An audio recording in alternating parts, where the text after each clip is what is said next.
Hello साथियों, आज हम जानेंगे जल जीवन मिशन में सैंपल अपलोडिंग कैसे करते हैं। जैसे कि आप लोगों ने देखा होगा कि जो जल जीवन मिशन योजना चलाई जा रही है, इस योजना में हमारे माननीय प्रधान नरेंद्र मोदी जी द्वारा जल जीवन मिशन की योजना के अंतर्गत हर एक ग्राम पंचायत से 5-5 महिलाओं को प्रशिक्षण दिया गया है, जिसमें नए भारत की पहचान हर घर जल से बना जीवन आसान है। आज़ादी के को लेकर के 2019 तक के देश में सिर्फ 3 करोड़ 23 लाख घरों तक ही नल से जल पहुंचाया था। 2019 में जल जीवन मिशन शुरू किया गया था, जो कि 15 अगस्त 2019 में इस जल जीवन मिशन योजना की स्थापना की गई थी। 9 करोड़ 40 लाख घरों तक नल से जल पहुंचाया गया है। अब तक 107 जिलों में करीब 1.5 लाख गांव बने हैं। हर घर जल संपन्न 17,39,000 स्कूलों और आंगनबाड़ी केंद्रों में नल से पेयजल की सुविधा। गांवों में पेयजल आपूर्ति के प्रबंधन के लिए 4,82,000 पानी समितियों का गठन किया गया है। साथ ही करीब 4 लाख ग्राम कार्य योजनाएं तैयार की गई हैं, जिसमें जल की गुणवत्ता की जांच के लिए देश भर में 9,39,000 ग्रामीणों में महिलाओं को प्रशिक्षण और 7 लाख से अधिक कुशल और अकुशल श्रमिकों को गांवों में रोजगार के अवसर। 4 लाख से अधिक गांवों में स्थानीय स्तर पर ही जल जीवन मिशन की जो योजना है, इसमें सभी को जांच की सुविधाएं बताई गई हैं कि किस प्रकार से आपको अपनी ही ग्राम पंचायत के पेयजल की व्यवस्था और उसकी जांच कैसे करनी है। जल जीवन मिशन का विजन लोगों तक पानी पहुंचाने का तो है ही, साथ ही विकेंद्रीकरण का भी एक बहुत बड़ा माध्यम है। यह ग्राम संचालित और नारी शक्ति संचालित है। इसका मुख्य आधार जन आंदोलन और जन भागीदारी का है, जो कि हमारे माननीय नरेंद्र मोदी जी द्वारा किया गया है। जल जीवन मिशन में आप जानेंगे कि किस प्रकार से आप अपनी जो सैंपल अपलोड किया है, जो आपने ट्रेनिंग ली है ब्लॉक स्तर में, उस ट्रेनिंग की सैंपल अपलोडिंग किस प्रकार की जाती है। तो सर्वप्रथम आप अपने मोबाइल में क्रोम ब्राउज़र को ओपन करेंगे। जैसे ही आपका क्रोम ब्राउज़र ओपन हो जाएगा, तो उसमें आपको सर्च करना है JJMWQMIS लॉगिन। जैसे ही आप अपनी क्रोम ब्राउज़र में JJMWQMIS पोर्टल ओपन करेंगे, तो इस प्रकार का डैशबोर्ड आपको दिखाई देगा। तो सर्वप्रथम जो JJM रिपोर्ट दिया गया है, आपको सबसे पहले इस पर क्लिक करना है। जैसे ही लॉगिन JJMWQMIS पर क्लिक करोगे, इस प्रकार से इंटरफेस ओपन हो जाएगा। तो इसमें दिया गया है मोबाइल नंबर, यूजर नेम।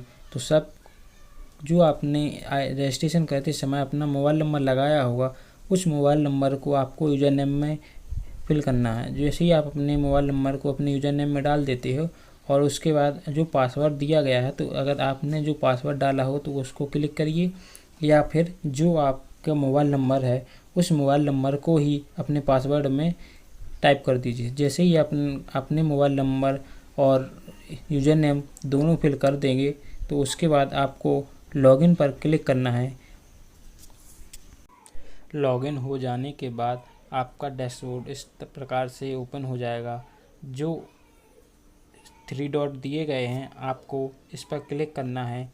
जैसे आप इस पर क्लिक करोगे, उसके बाद प्लस वाला जो आइकन दिया गया है ऐड न्यू सैंपल पर आपको क्लिक करना है। जैसे ही आप ऐड न्यू सैंपल पर क्लिक करोगे, तो जो आपने वाटर टेस्टिंग की है, तो उसका सैंपल अपलोड आपको यहाँ से करना है। तो आप ऐड न्यू सैंपल पर क्लिक करेंगे। उसके बाद जो आपका स्टेट होगा, डिस्ट्रिक्ट होगा, ब्लॉक होगा, ग्राम पंचायत होगी और जो विलेज होगा, वो आपका जब आपने रजिस्ट्रेशन किया था उस टाइम फिल किया गया है, तो वो ऑटोमेटिक ही फिल हो जाएगा। उसके बाद आपको जो आपकी डिटेल्स है, सारी डिटेल आपको अपने इस कॉलम में फिल कर देनी है। जैसे ही आप अपनी डिटेल्स फिल कर दोगे, उसके बाद जो आपने टेस्ट किए हैं, तो उस टेस्टों को यहाँ पर आपको चयन करना है कि आपने अपनी जो भी ग्राम पंचायत में जिस पानी का जो भी टेस्ट लिया हो वो आपको यस और नो में जवाब देना है।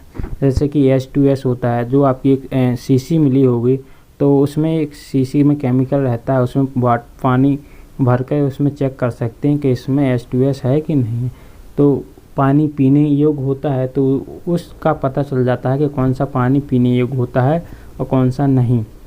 तो जो आपको यहाँ पर जैसे कि जो टेस्ट दिए गए हैं, यहाँ पर 13 प्रकार के टेस्ट दिए गए हैं। तो जो आपने इस 13 में से जो भी आपने अपनी ग्राम पंचायत के जो टेस्ट सैंपल अपलोड करने के लिए जो आपने टेस्ट लिए हैं, तो उस टेस्टों को यहाँ पर एस और नो में जवाब देना है। जैसे कि H2S का आपको एस कर देना है, और इसी प्रकार से आपको क्लोराइन का भी जो आप टेस्ट करोगे उसका चयन करना है। जैसे आपने pH मान निकाला पानी का तो आपको एस कर देना नहीं है। और उसी के बाद टर्बिडिटी की गंदलापन, पानी में कितनी गंदगी है या नहीं है, तो आपने गंदगी की अगर जांच की है तो उसको आप एस कर दीजिए, अगर नहीं है तो नो कर देना।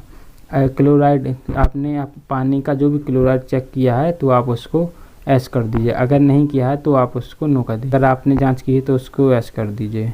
तो इसी प्रकार से आपको एस करना, नो करना है। और उसके बाद जैसे मैंने इसकी नहीं जांच की है, आर्सेनिक की नहीं की, तो कोई बात नहीं, आपको नो कर देना है। और एमोनिया की अगर आपने जांच की है तो एस, नहीं वरना नो कर देना है। तो इसी प्रकार से अगर आपने जो अपनी ग्राम पंचायत में पानी की जो जांचें की हैं तो यहाँ पर आपको सारी जांचों को एस और नो में जवाब देना है। और जैसे ही आप यहाँ पर फिल कर दोगे, अगर आपने पानी टेस्ट करते समय जो भी अगर पिक वगैरह फ़ोटो वगैरह ली हो तो यहाँ पर आपको अपलोड करनी होती करूँगा, तो फिर भी सबमिट हो जाएगा, कोई दिक्कत नहीं है कि करनी ही है आपको। तो इस प्रकार से आप जैसे ही अपनी ग्राम पंचायत में जो भी आपकी ग्राम पंचायत में वाटर टेस्ट करेंगे तो वाटर टेस्ट को आपको सैंपल अपलोड करना होता है। तो जैसे कि एक बार और आप देख लीजिए, तो जो आपने वाटर टेस्टिंग की है, आपकी सारी डिटेल जानकारी जो फिल की है वो सही है या नहीं सही है, आप एक ऐसी प्रकार से आपको सैंपल अपलोड करना है। सारी डिटेल भरने के बाद आपको सबमिट पर क्लिक कर देना है। तो सबमिट पर जैसे ही आप क्लिक करेंगे तो आपकी जो सैंपल अपलोड होगा वो आपका सैंपल अपलोड हो जाएगा। तो देखिए जैसे यहाँ पर लिखा गया है sample test has been submitted और सक्सेसफुल। तो जो आपने सैंपल अपलोड किया है वो सक्सेसफुल हो गया है और आपकी आईडी भी यहाँ पर ओपन हो जाएगी। तो इसी प्रकार से आपको अपनी ग्राम पंचायत में जितनी भी वाटर टेस्ट करोगे तो उसी प्रकार से आपको सैंपल अपलोड करना है। अब चलिए देखते हैं आपके कितने वाटर टेस्ट ओपन हुए। तो डैशबोर्ड पर आप क्लिक करेंगे तो आपको पता चल जाएगा कि आप अपनी ग्राम पंचायत में कितने सैंपल अपलोड टेस्ट किए हैं। पहले हमारे में 23 थे तो अब 24 हो गए हैं। और यहाँ पर जो एक दिया है तो ये हमने आज एक सैंपल अपलोड किया। तो यहाँ पर जब आप करोगे तो वर्तमान का आपका यहाँ देखेगा और बाकी जो आपने पहले किए होंगे तो आपके यहाँ पर शो होंगे। तो इसी प्रकार से आप अपनी ही ग्राम पंचायत में वाटर टेस्टिंग का सैंपल अपलोड कर सकते हैं।